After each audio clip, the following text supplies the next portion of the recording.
E aí pessoal, meu nome é Radamés, sou médico, trabalho com emergências e estamos aqui hoje para mais um Bolos de Emergência. Para quem acompanha diariamente o Bolos ou faz maratona sequencial, sabe que o Bolos sempre segue uma sequência. E se em outro capítulo falamos de tireoide em modo turbo, hoje vamos falar da tireoide em modo tartaruga. Vamos falar do coma mixedematoso, ou também conhecido como falência da tireoide. E aqui, o perigo é real e iminente. E mais uma vez, quando vocês encontrarem um paciente assim, jamais vão se esquecer. Então imagine a situação, você está lá no seu plantão e chega um idoso, pele seca, inchaço facial, lentificado, bradicárdico, confuso, quase um zumbi. Está hipotérmico, hipoventilando, você faz um laboratório e pronto, encontra lá o sódio lá embaixo. Você fecha o diagnóstico de hiponatremia sintomática e em tempo recorde. Então bora tratar? Mas calma aí, meu colega, vamos pensar fora da caixa. E se essa for só a ponta do iceberg? Muitas vezes é um paciente que parou a levotiroxina ou tem um hipotireoidismo não diagnosticado e acredite em mim, isso acontece. Isso aqui é a falta do T3 e T4 que derruba tudo. Sistema nervoso central, pulmão, coração, rim, metabolismo, que entra em modo de hibernação. Então tudo fica lento. Filtração, ventilação, perfusão cerebral. E como que a gente resolve esse problema? Mais uma vez pensando na fisiopatologia. Se o problema é falta de hormônio tireoide, como que a gente resolve? Fazendo a reposição hormonal, usando a levotiroxina, a T4 e V. Dose de ataque 300 a 500 microgramas em bolos e a manutenção de 50 a 100 microgramas IV por dia. E se você tiver disponível, associar a T3 também é interessante, na dose de ataque de 10 a 20 microgramas IV e a manutenção de 2,5 a 10 microgramas IV de 8 em 8 horas. O corticoide aqui, mais uma vez, joga um papel muito importante. A hidrocortisona, 100 mg IV de 8 em 8 horas, vai ajudar a gente a cobrir a parte adrenal. E o suporte clínico é muito importante. Ventilação se o paciente estiver com hipoventilação, correção de eletrólitos e tratar as causas precipitantes. Obviamente aqui também, mais uma vez, o aquecimento passivo é muito importante. Os cobertores, nada de banho quente ou reaquecimento agressivo. Cuidado porque a gente já viu pacientes que acabam queimados quando a gente tenta fazer um aquecimento externo. E como que a gente vai fazer essa prescrição dessa T4? Ela vem de forma liofilizada, é um pó de 100 microgramas. Você pode diluir ela em 5 ou 10 ml de água estéril. E o bolos deve ser lento, tem que passar em 10 minutinhos. Parece tudo muito simples, né? Um só tratamento, medidas de suporte.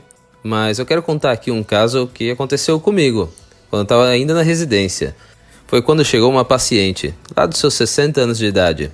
A história dela é de que foi encontrada desacordada dentro do carro dela. Imediatamente pensamos em tudo. Eventos vasculares, cetoacidose diabética, traumatismo.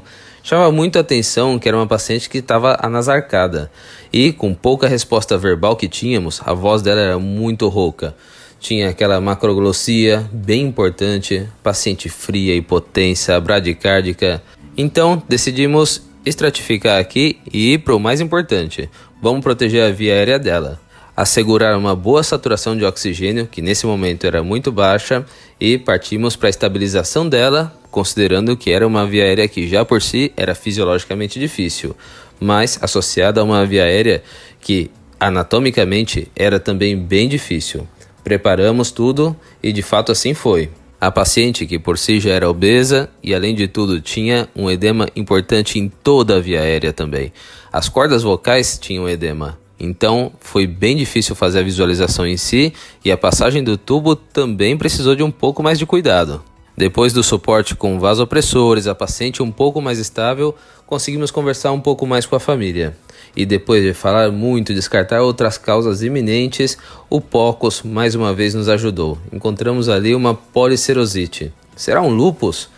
Quando de repente, entre tanta gente que conversamos, tantos familiares, apareceu uma prima, que lembrou que há muito tempo atrás a paciente teve o diagnóstico de hipotireoidismo, mas decidiu que não ia fazer nenhum tipo de tratamento. Então, começou a lembrar também que ela percebia que a paciente estava cada vez mais lenta. O quadro começou a fechar. Fizemos o tratamento correspondente depois de ter uma confirmação de laboratório e a paciente evoluiu bem E depois de algumas semanas de tratamento, ela foi embora caminhando do hospital.